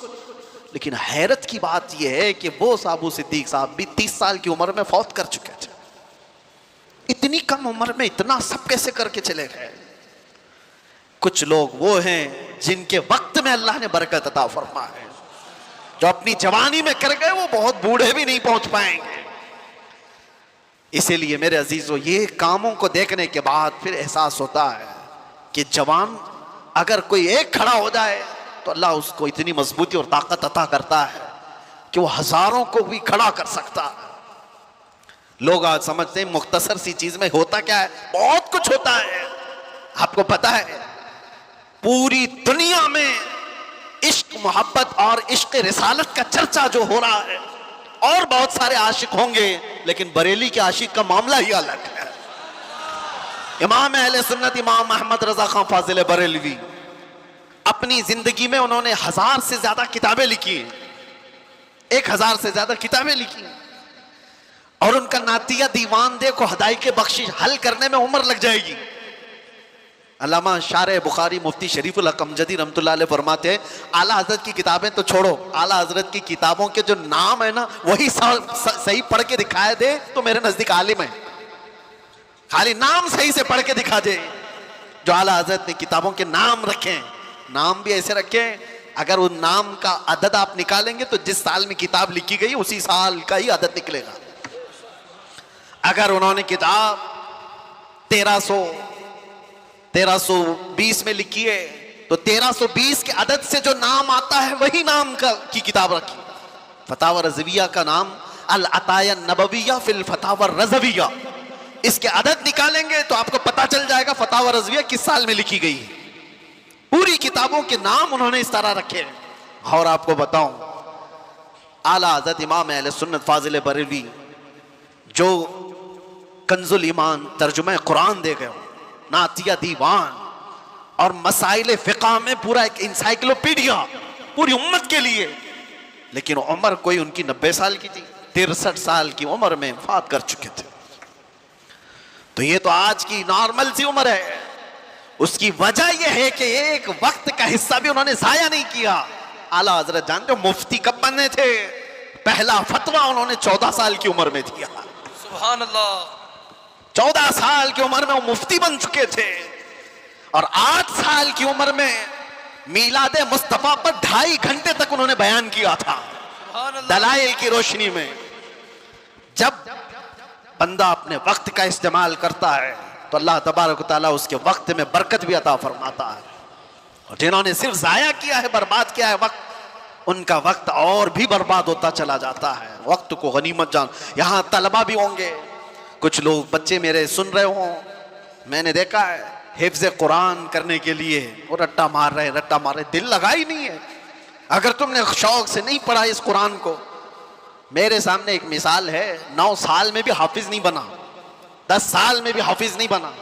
और कुछ वो हैं, खुद मेरे सगे भतीजे 4.5 महीने में हाफिज कुरान बन चुके थे। कुरान अल्लाह तबारक व तआला जो तुम्हें अता किया है, उन तलबा से भी मैं कह रहा हूं वक्त जाया किए जा रहे हो। 3 साल 5 साल हो गए, तुम्हें क्यों एहसास नहीं होता कि बहुत जल्दी तुम्हारी उम्र बढ़ती जा रही है? कितने ऐसे मेरे अपने जमाने में देखा, तालीम को छोड़ दिया, पूछने पर ये बताया कि शादी की उम्र हो गई, अब क्या पढ़ेंगे? कहा फिर इतने साल जाया क्यों किए कि शादी की उम्र आ गई तुम्हारी?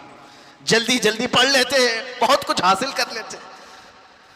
तलबा से भी मैं कहता हूं वक्त गुजारते हुए, टाइम पास करते हुए अपने मदारिस में इसी तरह से रहोगे तो कुछ नहीं बन पाओगे। अपने वक्त को गनीमत जानो, टारगेट सेट करो। मुझे 2 साल में ये करना है तो मुकम्मल करना है, मुझे 5 साल में पूरा आलिम बनना है तो बनकर निकलना है। अपनी जिंदगी के औकात को जब तक आप मुतय्यन नहीं करोगे तब तक फिर आपका ये वक्त आपको खाता जाएगा। एक और मैं आपको मशहूर बात बता करके जाता हूँ। मैंने अपने पढ़ने के ज़माने में पलंग के ऊपर ही लगा लिया था कि फरमाया गया हासिबू क़ब्ल अन तुहासबू, हदीस पाक है, तुम अपना हिसाब मुकम्मल कर लो इससे पहले कि तुम्हारा हिसाब लिया जाए। तुम अपना हिसाब कंप्लीट रखो कि तुम्हारा हिसाब लिए जाना है। यकीन है कि नहीं है सबको? इक़्तरब लिन्नास हिसाबुहुम वहुम फी गफ़लतिन मुअरिदून। अल्लाह फरमाता है लोगों के हिसाब का वक्त करीब हो चुका, लेकिन ये गफलत में मुंह फेरे हुए जी रहे हैं। वक्त करीब आ चुका हमारा। खैर, ये सारी बातों के बाद आओ मेरे अजीजों, कुरान में आप देखें वक्त की अल्लाह ताला ने कहाँ कहाँ कसम याद फरमाई। वक्त अगर ये नेमत नहीं होता तो अल्लाह ताला यूं नहीं फरमाता वद्दुहा वल्लैलि इज़ा सजा। दुहा किसको कहते हैं? चाश्त का वक्त है। लैल किसको कहते हैं? रात का वक्त है। वन्नहारी इज़ा तजल्ला, और दिन की कसम जब वो अपनी रोशनी फैलाए। वल्लैलि इज़ा यग़शा, रात की कसम जब वो छा जाए। अल्लाह कसम याद फरमा रहा है, कोई हल्की चीज नहीं है ये। दिन की कसम, रात की कसम, चाश्त की कसम, वल फज्र वलयालिन अश्र, फजर की कसम। अल्लाह ताला वक्त की कसम याद फरमा रहा है। एक एक वक्त इतना अजीम है कि अल्लाह कसम याद फरमा रहा है। तुम क्या समझो कि ये वक्त ऐसे ही गुजारने के लिए दिए गए? इन वक्तों में इनको गनीमत जानो और इनमें अपने आमाल खैर करके इन्वेस्ट करो, इनमें इन्वेस्ट करो। और जो बात मैं बताने जा रहा हूं, वक्त असल है क्या चीज, उसको समझ लो, सारी गुत्थियां सुलझ जाए। वक्त है क्या? वक्त को आज तक कोई पकड़ सका नहीं? पकड़ सके, लेकिन पकड़ सकते हैं, पकड़ सकते हैं। वक्त पर अपना कमान बना सकते हो। वक्त को पकड़ने का मतलब क्या है? इसको घेर के नहीं रखने की बात कर रहा हूं। वक्त ऐसा कि अगर तुम इसकी बारीकी को समझ गए तो हर जमाना तुम्हारा है, हर वक्त तुम्हारा है। तुम कभी बूढ़े ही नहीं होगे, हर जमाना जवान है। वो क्या चीज है? वक्त है क्या चीज? तुम तो 31st नाइट के इंतजार में हो, अपने बर्थडे के इंतजार में हो। मेरा बर्थडे आ रहा है 20 जुलाई, 20 अप्रैल, 20 अगस्त, पकड़ने का है उसको, वक्त को पकड़ना है, उसके इंतजार में हो। तुम तो इन दिनों की तारीख को समझ रहे हो कि ये वक्त है। वक्त ये नहीं, वक्त है मोहम्मद रसूलुल्लाह की जात। लाह भी तू, कलम भी तू, तेरा वजूद अल किताब, गुंबद आबगीना रंग तेरे मुहीत में हिबाब। हुजूर पाक सल्लल्लाहु तआला अलैहि वसल्लम की जात अगर वो वक्त नहीं होती तो कुरान यूं नहीं कहता वद्दुहा, चाश्त की कसम। मतलब क्या है? मुफस्सिरीन ने फरमाया दुहा चाश्त के वक्त को कहते हैं, नाश्ते का वक्त जो सूरज निकलता है तो कैसी शिवाएं होती हैं उसकी? वो जलाने वाली नहीं होती, वो तपिश वाली नहीं होती, वो ठंडी रोशनी होती है। और सुबह की रोशनी हड्डियों को मजबूत भी करती है। और अल्लाह ताला अपने महबूब के चेहरे को वो वक्त से तशबीह देते हुए फरमा रहा है, महबूब का चेहरा ऐसा है जैसे सुबह की रोशनी हुआ करती है। सुबह की रोशनी से तशबीह दी गई। मैं जो बात कह रहा हूं वक्त को पकड़ने की, जो रसूलुल्लाह की जात को थाम लिया, हर वक्त उसका है, हर जमाना उसका है। मोहम्मद के गुलामों में बुढ़ापा, ये बचपन से सुनते आए हम, बुढ़ापा नहीं आता। आला हजरत हर महफिल में आज भी जवान है। वजह क्या है? वक्त की नफ्स को पकड़े हुए आला हजरत वो बात करते थे मोहम्मद रसूलुल्लाह की, वो बात करते थे रूह कायनात की। उन्हें पता था कायनात का पूरा वक्त ही रसूलुल्लाह है। यही तो बात है मेरे अजीजों, वक्त किसी से थमा नहीं और थम भी नहीं सकता। लेकिन आपको पता है इसी महीने में एक रात आने वाली है जिसको हम लैलतुल इसरा वल मिअराज कहते हैं। शब मेराज आने वाली, हम रजब के महीने में हैं। इस महीने की एक रात 26वीं रजब और 27वीं शब, क्या हुआ था? मुस्तफ़ा करीम सल्लल्लाहु तआला अलैहि वसल्लम की मेराज का वो वाक़या हर साल सुनते हो। हुआ क्या था? हदीसों की रोशनी में जिब्राइल अमीन आए, मुस्तफ़ा करीम सल्लल्लाहु तआला अलैहि वसल्लम को मक्का मुकर्रमा से हरम काबा तक ले गए, हरम से उसके बाद मस्जिद अक्सा ले गए। यहाँ तक का तो वाक़या कुरान बयान कर रहा है, सुब्हानल्लज़ी अस्रा बिअब्दिही लैलन मिनल मस्जिदिल हराम इलल मस्जिदिल अक्सा। पाक है वो ज़ात जिसने अपने बंदे खास को मस्जिद हरम से मस्जिद अक्सा तक ले गया। और उसके बाद हुआ क्या? सारे नबियों की इमामत फरमाई, सारे नबियों ने मेरे आका के कसीदे पढ़े। फिर उसके बाद सफर हुआ, पहले आसमान, दूसरे आसमान, तीसरे, चौथे, पांचवें, छठे, सातवें आसमान। हर आसमान पर एक एक नबी से मुलाकात। वाकया पता है? सुनो तवज्जो से, मेरे आका सल्लल्लाहु तआला अलैहि वसल्लम उसके बाद अर्श, कुर्सी, लौह कलम, जन्नत, दोज़ख सबके मनाज़िर मुलाहिजा फरमाए। सिदरतुल मुंतहा पर गए। उसके बाद जिब्राइल अमीन वहीं रुक गए, आका आगे गए। हुजूर पाक सल्लल्लाहु तआला अलैहि वसल्लम अब उस जगह का सफर किए जिस जगह का नाम ही नहीं, लामका, उसको जगह भी नहीं कह सकते। जगह वो है जो कायनात के अंदर में, वो लामका, मका ही नहीं, और उसमें सिमत भी नहीं, ना पूरब, ना पश्चिम, ना दक्षिण, ना उत्तर, कुछ नहीं। ये तो वहां है जहां सूरज निकलता है, और उस जगह मेरे आका गए जहां सूरज नहीं, चांद नहीं, उसके आगे पहुंच, और फिर वो एक ही मकाम कुर्ब था मेरे रब्बे जुल जलाल के हुजूर, रब तबारक व तआला के हुजूर गए। और कैसे काबा कौसैनी और अदना, दो कमानों से भी कम का फासला रह गया था, मेरे आका इतने करीब गए। अल्लाह करीम ने अपने कुर्ब में, अपने चिलों में जितना वक्त चाहा हुजूर पाक सल्लल्लाहु अलैहि वसल्लम को शर्फ मुलाकात अता किया। बाद में फिर हुजूर आए। बयान करने में इतना वक्त लग रहा है, मेराज का पूरा वाकया भी नहीं, समरी बयान कर रहा हूं, खुलासा। और हुजूर रब ताला के हुजूर से तोहफा भी लेकर के आए, बताएं 50 नमाजों का। मूसा अलैहिस्सलाम मिले, कहा 50 आपकी उम्मत नहीं पढ़ पाएगी, कम करा लाएं। गए अल्लाह की बारगाह में, 5 कम कराए, फिर आए, फिर 5 कम कराए, फिर आए, फिर 5 कम कराए। 9 बार बार बार बारगाह रब्बुल इज्जत में जाते रहे, आते रहे, आखिर में 5 रह गई, फिर आए। सोचो ये बयान करने में इतना वक्त लग गया, सिर्फ छोटा सा समरी और खुलासा, लेकिन हकीकत इस वाकये की ये है, ता अर्श गए फिर आए मोहम्मद। कैसे हुजूर अर्श भी गए, वापस भी आ गए, लेकिन शायर कहता है जंजीर भी हिलती रही, बिस्तर भी रहा गरम, ता अर्श गए फिर आए मोहम्मद सल्लल्लाहु अलैहि वसल्लम। जिस कमरे में आप आराम कर रहे थे, दरवाजे की कड़ी, अगर दरवाजा खोल करके आदमी जाए तो कड़ी कितनी देर तक हिलती रहेगी? रिवायतों में यह मिलता है दरवाजे की जो जंजीर है, मियां आप दरवाजा बंद करके गए तो कड़ी हिलती है थोड़ी देर तक के लिए। हुजूर जब मेराज का पूरा सफर तय करके आए थे तो दरवाजे की कड़ी अभी हिल रही थी, और बिस्तर पर आदमी सो करके उठे तो बिस्तर कितनी देर तक गर्म रहेगा? Minute, 1.5 minute. लेकिन हुजूर जब मेराज से वापस आए तो बिस्तर अभी भी गर्म था। यह नहीं कहा गया कि सूरज अभी नहीं तुलू हुआ था, यह नहीं कहा गया कि रात पूरी नहीं गुजरी थी, बल्कि यह कहा जा रहा है अरे जंजीर भी हिल रही थी और बिस्तर भी रहा गर्म, तार्श गए फिर आए मोहम्मद सल्लल्लाहु अलैहि वसल्लम। अब यहां पर अकल के घोड़े दौड़ाने वाले एथिस्ट आते हैं और कहते हैं ऐसा कैसे हो सकता है, ऐसा कैसे हो सकता है? उनका जवाब हम फिर कभी देंगे, ये हमारी पाक महफिल है, बारगाह मुस्तफा का जिक्र है, तो जाहिर सी बात है ये आशिकों की महफिल है। जब पाखंडियों की होगी तब उनको जवाब देंगे। तुम साइंस के वजूद पर यकीन और ईमान रखने वाले लोग, पहले तो तुम ये भी नहीं मानते थे कि बंदा एक जगह से 2000 किलोमीटर का सफर 1 घंटे में कर सकता है। आप कहते हैं ऐसा कैसे हो सकता है? आज तो मानते हो रॉकेट से कर सकते हैं, प्लेन से कर सकते हैं। अरे आज तो नाकाबिल यकीन तरक्कियां चीन और जापान कर चुके हैं, वहां तो ट्रेनें ही प्लेन की रफ्तार पकड़ चुकी हैं।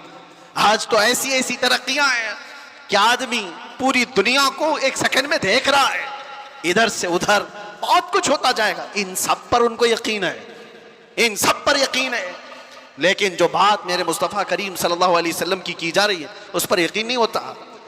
उनको जवाब अकल से देना होता है, इसलिए ये महफिल अलग है, अकल से देंगे। आज मैं आपसे कहता हूं, ये सारी बातें अगर तुम्हारे जहन में आती हैं कि ऐसा कैसे हो सकता है, इतने शॉर्ट टाइम पर ये सारा वक्त कैसे मैनेज हो सकता है?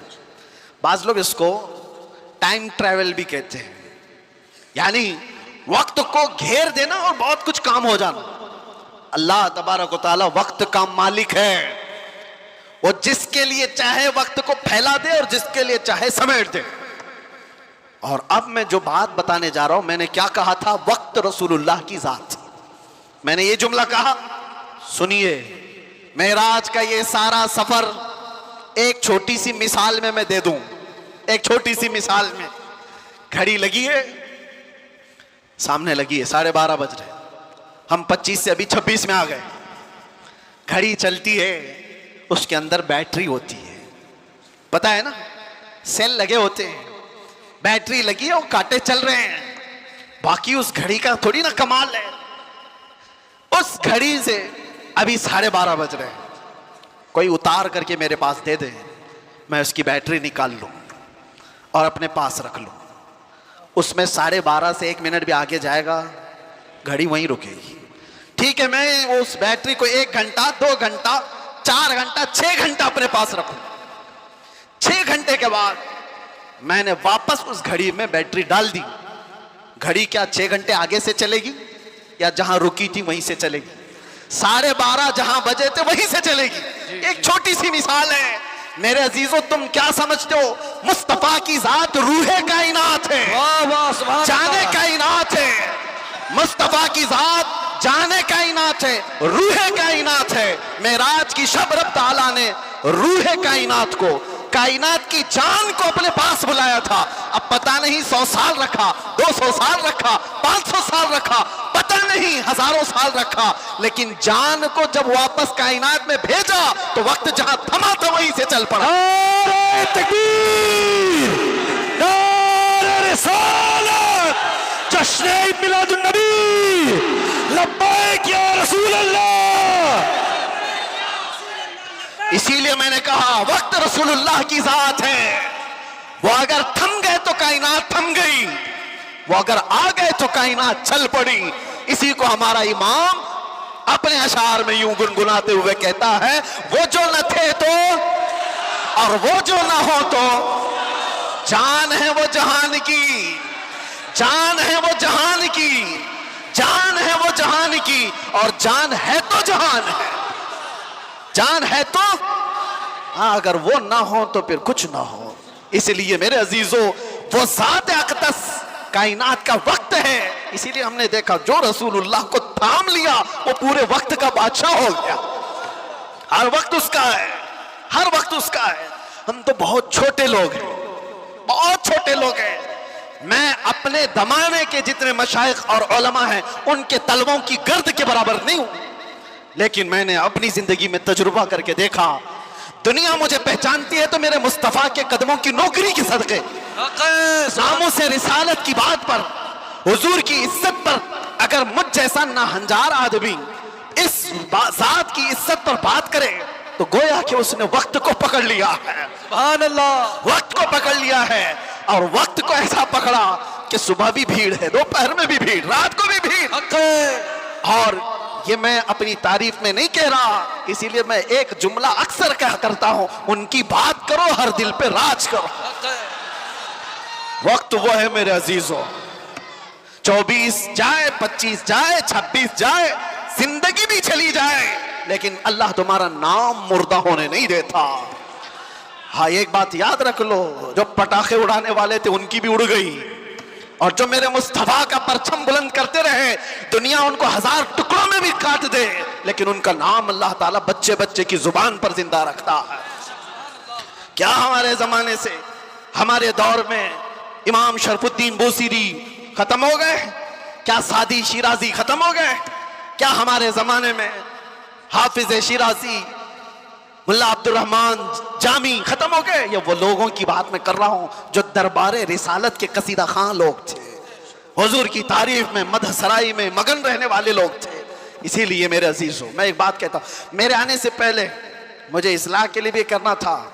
जाहिर सी बात है, हमारा पूरा जलसा रिकॉर्ड होगा, कल को इसको अपलोड करेंगे कि क्लिप काटेंगे, लोग उस पर एतराजात की बौछार और उस पर अपना तमाशा अलग, जो कुछ भी होता है। लेकिन वजाहत के साथ कहता हूं, नाजिम साहब, आपने मुझे बुलाने से पहले बहुत सारा वक्त बर्बाद किया उस वजह से कि हम नहीं हैं इस महफिल की तारीफ करने के लायक। इतना वक्त अगर मेरे मुस्तफा की तारीफ करते तो रहमत के फरिश्ते उतर रहे होते। सुभान अल्लाह। बारगाह मुस्तफा में लब्बैक लब्बैक लब्बैक या रसूल अल्लाह, लब्बैक लब्बैक लब्बैक या रसूल अल्लाह, लब्बैक लब्बैक लब्बैक या रसूल अल्लाह, लब्बैक लब्बैक लब्बैक या रसूल अल्लाह, लब्बैक या रसूल अल्लाह।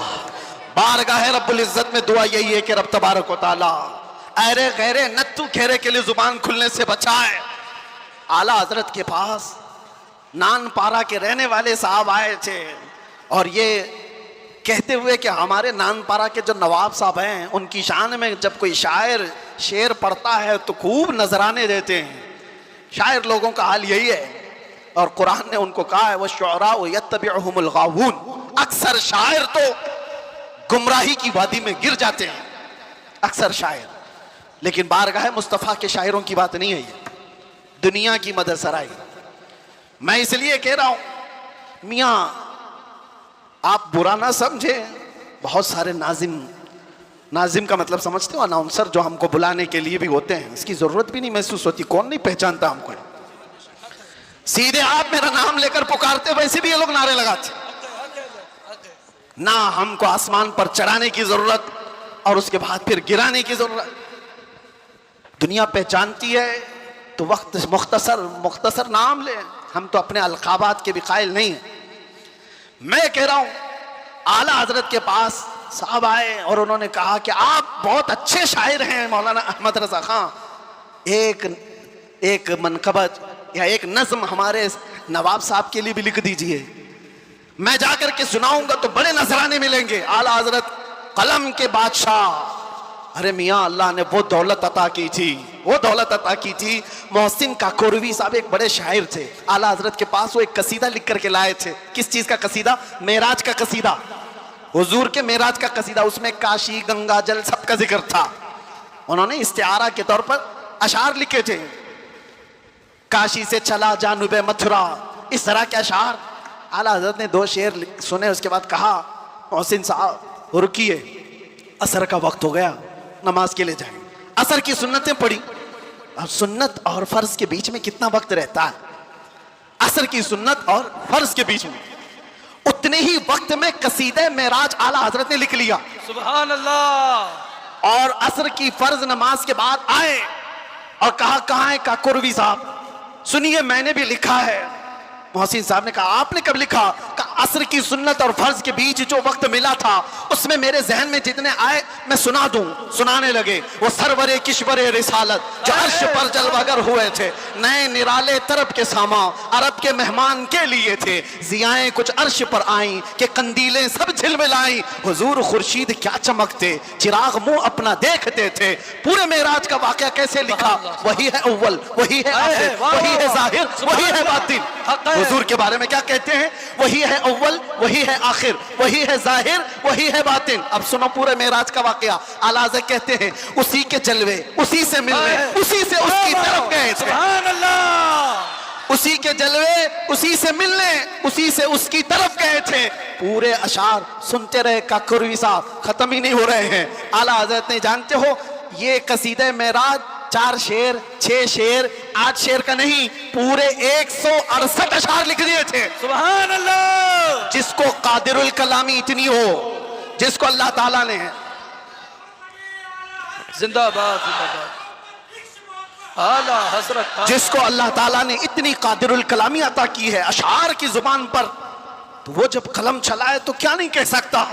नानपारा वाले साहब से भी कहा ठीक है कलम चलाता हूं, वो नवाब साहब की शान में लिखवाने आए थे, बरेली का इमाम लिखने लग गया वो कमाल हुस्न हुजूर है कि गुमान नक्श जहां नहीं, यही फूल खार से दूर है, यही शम्मा है कि धुआं नहीं। या रसूल अल्लाह तेरे आगे यूं है दबे लचे, फुसहा अरब के बड़े बड़े, कोई जाने मुंह में जुबान नहीं, नहीं बल्कि जिस्म में जान नहीं, करूं तेरे नाम पे जान फिदा, न बस एक जान दो जहां फिदा, 2 जहां से भी नहीं जी भरा, अरे करूं क्या करोड़ों जहां नहीं। आला हजरत लिखते गए किसकी शान में? बारगाह मुस्तफा में।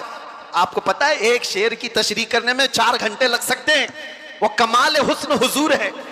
आला हजरत कहते हैं हुजूर का हुस्न ऐसे कमाल का है कि गुमान नक्स जहां नहीं, यानी बुराई का गुमान भी जिसमें नहीं है, ऐसा हुस्न है, यही फूल खार से दूर है। वैसे तो तुम झूम जा रहे हो, समझे कि नहीं क्या पता, यही फूल खार से दूर है। आला हजरत कहते हैं अरे हुजूर की जात ये ऐसा फूल है जिसमें कांटा ही नहीं, हक है, यही फूल खार से दूर है। और जो भी चिराग देखो धुआं देता है कि नहीं देता। और आला हजरत कहते हैं यही वो शम्मा है कि धुआं नहीं। वाह वाह वाह, सुभान अल्लाह सुभान अल्लाह। धुआं तकलीफ पहुंचाता है और मेरे आका की शम्मा ऐसी है या धुआं नहीं निकलता, परवाने आकर जान देते हैं। सुभान अल्लाह। यही शम्त ही नहीं, चीजों पर भी वो कमांड हासिल कर चुका है। जानते हो दरियाए नील सूख जाता था हर साल, मिस्र का एक दरिया है, लेकिन जब इस्लाम वहां आया, अम्र बिन आस एक सहाबी हैं, मिस्र फतह हो गया, तो वहां मिस्र के जो जाहिल लोग थे क्या करते थे, 16 साल की जवान खूबसूरत लड़की को जुलूस में घुमाते थे और ला करके उसको ज़बह कर देते थे। दरिया नील में उसकी बलि चढ़ाई जाती थी और फिर उनका अकीदा यह था कि दरिया का पानी ऊपर आ जाता था, और होता भी था। जब एक लड़की की बलि चढ़ाई जाती तो पानी ऊपर आ जाता था, हर साल का रिवाज था। लेकिन जब इस्लाम आया, दरिया सूखने लगा, तो लोगों ने आकर के अम्र बिन आस रज़ियल्लाहु अन्हु से कहा, हमारा तो मामूल है कि हम एक 16 साल की जवान लड़की को जुलूस में लाकर ज़बह करते हैं, तब ये दरिया नील का पानी मौजे मारेगा। उन्होंने कहा, हरगिज़ मैं तो इसकी इजाज़त नहीं दे सकता। कहा, तो फिर सारे प्यासे मर जाएंगे, पानी की शदीद किल्लत हो जाएगी। अम्र बिन आस ने, जानते हो, खत लिखा किसको? अमीरुल मोमिनीन उमर इब्न खत्ताब रज़ियल्लाहु अन्हु। नाम सुनते ही रोंगटे खड़े हो जाते हैं जी। सच बताता हूं, खत आया तो आपने पढ़ करके हालात का मुशाहिदा किया, फिर क्या किया जानते हो? उमर इब्न खत्ताब रज़ियल्लाहु ताला अन्हु ने जो हल बताया वो बहुत अलग है। 2 खत लिखे, एक हज़रत अम्र बिन आस को कि तुमने जो लोगों से कहा वो बिल्कुल सही कहा, इस्लाम इसकी इजाजत नहीं देता, किसी की बलि चढ़ाना, किसी की जान लेना, किसी का खून बहाना, तुमने जो किया वो सही है। और हज़रत उमर ने कहा, एक और खत मैं लिख रहा हूं दरिया नील के नाम पे। वाह वाह। आज तक आपने सुना कोई दरिया को भी खत लिखा हो? सुना है? हाँ, अगर सुना हो तो सिर्फ मोहम्मद अरबी के गुलामों ने किया है। बेशक, सुभान अल्लाह सुभान अल्लाह। आज के बैठे हुए 1400 साल बाद के कुत्ते मोहम्मद अरबी सल्लल्लाहु ताला अलैहि वसल्लम की शरीयत को नोच खाने की कोशिश करते हैं, इन्हें पता भी नहीं। ये इस्लाम को ऐसे अंदाज में बयान करके लोगों में शक व शुबा पैदा करने की कोशिश करते हैं। ये इस तरह के कितने आए, कितने चले गए, कितने आए लोग आज बैठ करके इस्लाम को खत्म करेंगे, मुसलमानों का कत्ल करेंगे, क्या क्या। आज भी मैं देख रहा था, पाखंडी तलवारें बांट रहा है, कोई चाकू चुरियां बांट रहा है। तुम उनको तलवारें दिखा रहे हो जो 1400 साल से करबला सुनते आ रहे हैं। सुभान अल्लाह। ये चीजें पुरानी हो गई, पुरानी हो गई। ये सब चीजों से डर और खौफ का माहौल नहीं ला सकते। इस्लाम था, इस्लाम है, इस्लाम रहेगा। मैं कहता हूं, उन्होंने पढ़ा नहीं इस्लाम को, पढ़ा नहीं। मेरे आका के गुलामों ने दुनिया की रीत रिवाज को, तूफानों की, आंधियों के रुख को कैसे मोड़ दिया था। हजरत उमर इब्न खत्ताब ने दूसरा खत लिखा दरियाए नील के नाम पे, दरियाए नील के नाम पे। अरे दरिया है, क्या लिख रहे हैं? बिस्मिल्लाहिर्रहमानिर्रहीम।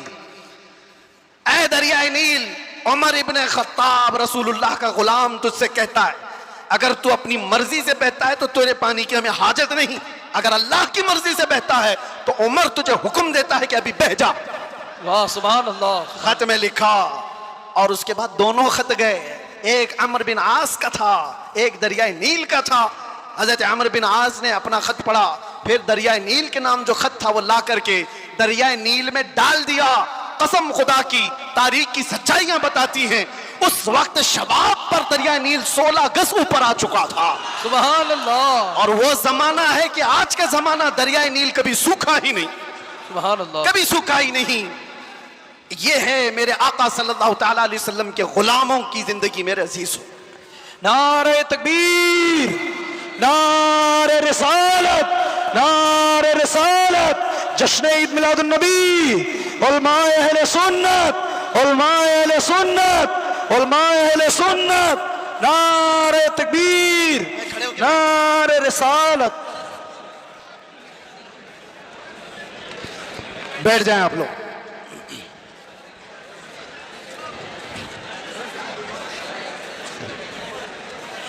हो गए बस,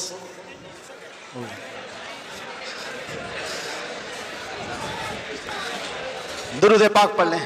अल्लाहुम्मा सल्ली अला सय्यिदिना मुहम्मद व आलिहि व अस्हाबिहि व बारिक वसल्लम।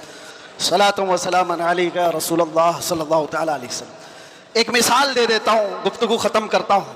अभी मैंने बताया ना, मेरी तकरीर में ही बताया, तयम्मुम का मसला बताया ना, पानी आ गया तो तयम्मुम ख़त्म। हम तयम्मुम में पानी आ चुका है।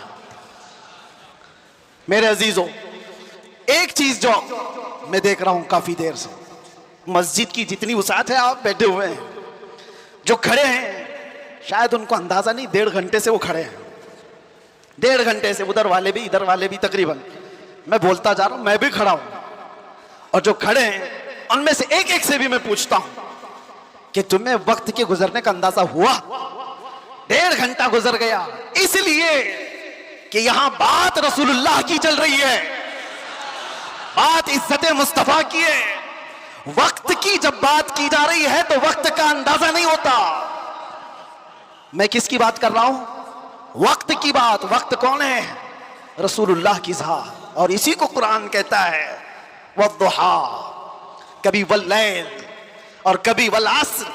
जहां वक्त की कसम याद की गई है, मुफस्सिरीन फरमाते हैं उससे मुराद ज़ाते रसूल है, रसूलुल्लाह की ज़ात है। और मेरे आका सल्लल्लाहु ताला अलैहि वसल्लम की ज़ात को जिसने थाम लिया, उसने वक्त को पकड़ लिया है, वक्त को पकड़ लिया है। हर वक्त तुम्हारा है।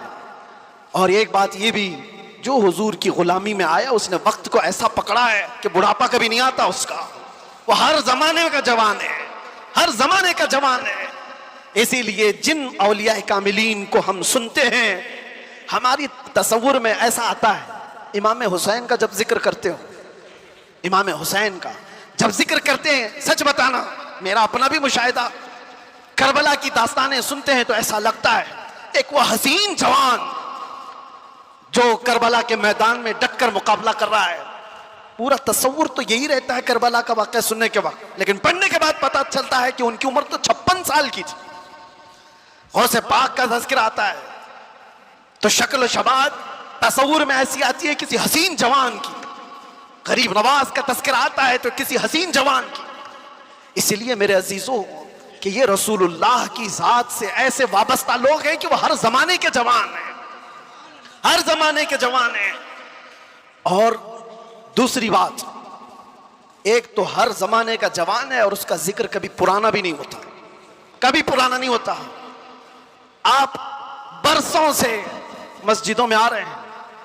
अभी मैं अगर आपके सामने पढ़ूं मुस्तफ़ा जाने रहमत पे लाखों सलाम, शमे बज़ में हिदायत पे, आज भी पढ़े जाते हैं, हमने हजारों बार सुना होगा, लेकिन ये सलाम कभी पुराना नहीं लगता, कभी पुराना। और मैंने अपनी तकरीरों में कितनी बार आला हजरत के उन अशार को तिलावत के तौर पर पढ़ा होगा। आला हजरत फरमाते हैं, बुझ गई जिसके आगे सभी मशालें, शम्मा वो लेकर आया, सारे अच्छों में अच्छा समझिए जिसे है उस अच्छे से अच्छा, सारे ऊंचों में ऊंचा समझिए जिसे है उस ऊंचे से ऊंचा। अरे कौन देता है देने को मुंह चाहिए, देने वाला है सच्चा। ये वो अशार है, हम बार बार पढ़ते हैं। मजा तुम्हें क्यों आ रहा है? दुनिया गाने सुनती है जब तक उसका जमाना होता है, जमाना पुराना हो जाए तो नए गानों की धुन तलाश करती है दुनिया। लेकिन बारगाह मुस्तफा की मदह सराई ऐसी है, अभी मैं अगर कहूं वो अहसनु मिन कलम तरक़्क़त आइनी व अजमलु मिन कलम तलिदिन निसाउ खुलिक़्त मुबर्रअम मिन कुल्लि ऐबिन कअन्नका क़द खुलिक़्त कमा तशाउ। अरबी के अशार है। किसने कहा था? हस्सान बिन साबित ने। कब कहा था? 1400 साल पहले। क्या कहा था? या रसूल अल्लाह, आपसे ज्यादा हुस्न वाला मेरी आंखों ने देखा ही नहीं। सुभान अल्लाह। देखा नहीं, हो सकता है कहीं होगा, तुमने नहीं देखा। सवाल यह है ना, तुमने नहीं देखा होगा, कहीं और होगा। दूसरे शेर में हस्सान बिन साबित ने कहा वो आज मालूम इन कलम तलिदिन निसाओ, ऐसा नहीं कि मैंने नहीं देखा, आपसे ज्यादा हुस्न वाला किसी माँ ने जना ही नहीं। सुभान अल्लाह। यह अशार पुराने लगते हैं, बार बार पढ़े जाते हैं। बलगल उला बिकमालिही कशफत दुजा बिजमालिही हसनत जमीउ खिसालिही सल्लु अलैहि। जो मदह सराई किया मेरे आका की, उसने वक्त की नब्ज को पकड़ा है, वक्त को थाम लिया है। और वक्त हर जमाने का उसका है, उसका वक्त है। अगर कोई हमसे आकर के पूछे गरीब नवाज का कौन सा वक्त था, हम कहेंगे नादान, 800 साल पहले नहीं, अभी उनका ही वक्त है। सुभान अल्लाह। है या नहीं? आज भी उनका ही वक्त है। कोई अगर कहे 800 साल पहले के थे, 700 साल पहले के थे, नहीं, वो राजे महाराजाओं की तारीख में कहा जाता है इतने पहले के थे। गरीब नवाज तो आज भी हैं। इसीलिए करबला के वाक़े को समेटते हुए एक शेर जो मशहूर है फारसी का, क्या कहा जाता है? शाह अस्त हुसैन। फारसी आती है? नहीं आती, लेकिन शेर याद है। शाह अस्त हुसैन का मतलब क्या है? फारसी में समझा देता हूं। फारसी में अस्त और बूध दो लफ्ज हैं। अस्त का मतलब है, बूध का मतलब था। समझ में आ रहा है? अस्त का मतलब है और बूध का मतलब। शेर देखो आप, शाह अस्त हुसैन, बादशाह है हुसैन। या ये कहा जा सकता था शाहबूद हुसैन, बादशाह था हुसैन? नहीं, वो बादशाह कोई और था होगा, लेकिन हुसैन बादशाह, शाह अस्त हुसैन बादशाह। अस्त का लफ्ज आया है, शेर कहने वाले ने यही कहा कि बादशाह है, एक तो शाह है और एक बादशाह है, दोनों में फर्क है। शाह सुल्तान को कहते हैं, बादशाह सुल्तान बनाने वाले को कहते हैं, दोनों है हुसैन। अस्त का लफ्ज बता रहा है कि वो हमेशा, हर जमाना उसका है, हर वक्त उसका है। जो बात मेरे मुस्तफा की किया, जो वक्त को थाम लिया, हर जमाना उसका, हर वक्त उसका। इसलिए तुम इस नुक्ते को समझ जाओ। और इसीलिए आखिर में मैं ये कहूंगा, आला हजरत ने जाते जाते हमें यह समझाया था, जो इस नुक्ते को समझ जाएगा। एक गारंटी आपको बताता हूं, एक गारंटी, बहुत सारे मुसलमानों को ये तो खौफ होना ही चाहिए। आज हम हैं, अल्लाह ने हिदायत पर रखा, मौत का क्या पता कि किस हालत में आएगी। जाएंगे दुनिया से, ईमान होगा, इस्लाम होगा या नहीं होगा, क्या पता। कोई गारंटी लेगा किसी की? कोई नहीं, किसी की कोई गारंटी नहीं। औलिया इकराम इस बात से डरते भी थे, आखिरी वक्त कैसा आएगा पता नहीं। अरे कितने तो ऐसे हैं, बोलते हैं हम तो तैयारी में हैं, जब वक्त आएगा तो कलमा पढ़ लेंगे, निकल जाएंगे। क्या पता तुम ऐसी हालत में गए, कोमा में, जुबान हिलने की भी ताकत नहीं रह गई। क्या पता उस वक्त कैसे हादसात हो जाए, मुसीबतें, और तुम तकालीफ से घबरा करके पता नहीं इनकार कर दो। ऐसी चीजें हमने देखी हैं, इसलिए किसी को पता नहीं। लेकिन एक बात है, आला हज़रत फरमाते हैं, एक गारंटी है, दुनिया से तुम जब जाओगे तो इस्लाम के साथ जाओगे। वो चीज मैं दे करके जाता हूं, वो है वक्त को थाम लेना। आला हज़रत फरमाते हैं, एक चीज है, अगर वो करते रहोगे तो दुनिया से ईमान के साथ ही जाओगे। वो क्या है? उन्हें जाना, उन्हें माना, उन्हें जाना, उन्हें माना। ना रखा गैर से काम, होगा क्या? लिल्लाहिल हम्द, मैं दुनिया से मुसलमान गया।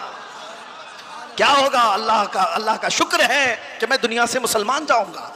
अगर उन्हें जाना, उन्हें माना, इस बात पर तुम अमल कर लो, बाकी किसी नसीहत की जरूरत ही नहीं। तुम अपनी जिंदगी को ऐसी गुजारो मेरे अजीजों, कल की सुबह आने से पहले ये ख्याल करो कि मेरी सुबह ऐसी हो कि जिसे देखकर मेरे आका मुस्कुराए, मेरे आका को खुशी हो। हर हफ्ता मेरे अमाल की खबर फरिश्ते मेरे आका की बारगाह में पहुंचाते। मैं इस हफ्ते ऐसे अमल करूं कि फरिश्ते जब मेरे अमाल की खबर बारगाह मुस्तफ़ा में पेश कर रहे हो तो आका देख करके मुस्कुराएं कि मेरा गुलाम खुशियों के अमाल कर रहा है। ऐसा ना हो कि इन रातों को तुमने अय्याशियों में मुब्तला कर रखा और तुम गुनाहों के अड्डों पर दिनों रात बसर करते रहे हो। फरिश्ते जब जाकर बारगाह मुस्तफ़ा में सुना रहे हो तो ये खबरें दे रहे हो कि फलां का बेटा या रसूल अल्लाह रात पूरी गुनाहों के अड्डों पर गुजारा, रात की तन्हाइयों में वो लोगों से छुपकर अय्याशियां कर रहा था। जब हमारी इन खबरों को बारगाह मुस्तफ़ा में पहुंचाया जा रहा होगा तो हुजूर पर क्या गुजरेगी। वो रसूल है जो अपनी उम्मत के तलवों में कांटा चुभना भी गवारा नहीं करते। जब हमारे सख्त तरीन बुरे आमाल पेश होंगे तो मेरे आका पर क्या गुजरेगी। इसलिए जो अपने नबी से मोहब्बत करता है वो अपने वक्त को बर्बाद होने नहीं देगा, अपनी जिंदगी को अपने हाथों तबाह बर्बाद नहीं करेगा। इसीलिए उठो, कुव्वत इश्क से हर पस्त को बाला कर दो, दहर में नाम मोहम्मद से उजाला कर दो। लब्बैक या रसूल अल्लाह, लब्बैक या रसूल अल्लाह, लब्बैक या रसूल अल्लाह। इंशाअल्लाह 25 भी हमारा था, 26 भी हमारा होगा इंशाअल्लाह। अल्लाह की बारगाह में दुआ है कि मौला करीम इस आने वाले साल को मुस्तफ़ा की गुलामी में अता फरमाए और पूरी दुनिया से अल्लाह ताला जुल्म और सितम करने वाले जालिमों को कैफर किरदार तक पहुंचाए। इस्लाम के बुरे चाहने वाले मेरे आका के गुस्ताखों को हिला को बर्बाद फरमाए। हर सुन्नी आशिक रसूल को रब तबारक व तआला अमन व अमान और इज्जत की जिंदगी अता फरमाए और 2026 हम सब के लिए खैर और बरकत और सआदतों वाला बनकर के आए। अगर हमारी जिंदगी का यह आखिरी साल है तो मौला ईमान की मौत अता फरमाए। व आखिर दावाना अनिल हम्दुलिल्लाहि रब्बिल आलमीन।